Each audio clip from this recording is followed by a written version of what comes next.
यांचा आज आपण वाढदिवस साजरा करीत आहोत। त्यांचा 10 ऑगस्टला वाढदिवस होता, पण ते फॉरेनला असल्यामुळे आज आपण त्यांचा आज वाढदिवस साजरा करीत आहोत। पेडणेकरांनी त्यांच्याबद्दल बरंचसं सांगितलेलं आहे। विजयानंद, या विजयानंद नावातच विजय आणि आनंद आहे। माझ्या नावात बाजूलाच बसले विजय आनंद हा आनंद माणसाला अगदी आनंदासाठीच तर माणसाची धडपड आहे मरेपर्यंत। तो आनंदच ह्या जन्माला येऊन मिळवायचा आहे आणि आपण मात्र त्याच्यापासून वंचित राहतो, नाही का?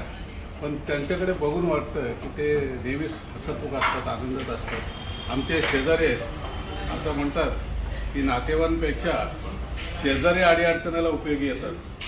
तर म्हणजे माझ्या एकदम जवळचे, आम्ही एकाच माळ्यावरती राहतो, तर आमचे असे शेजारी आहेत। आणि पुन्हा एकदा त्यांना वाढदिवसाच्या हार्दिक शुभेच्छा। एक तुकाराम महाराजांचा अभंग म्हणतो,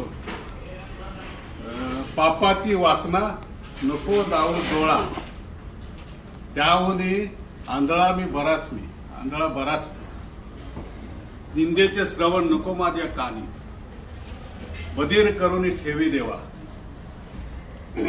अपवित्र वाणी नको माझ्या मुका,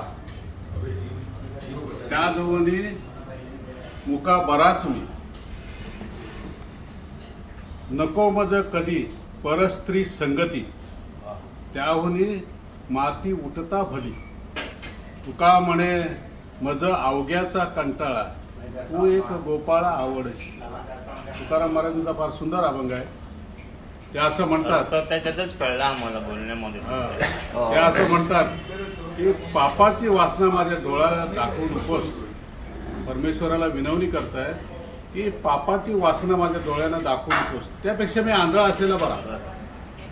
निंदा नालस्तीचं श्रवण माझ्या कानाला ऐकू देऊ नकोस, त्यापेक्षा मी बहिरा असलेला बरा। अपवित्र वाणी म्हणजे कोणाची निंदा नालस्ती करणं किंवा अपवित्र बोलणं, ते माझ्या वाणीमध्ये येऊ नये, मुखामध्ये येऊ नये, त्यापेक्षा मी मुका असलेला बरा। नको माझं कधी परस्त्री संगती नको मला, त्यापासून मला मरण आलेलं बरं हो, असं म्हणतात।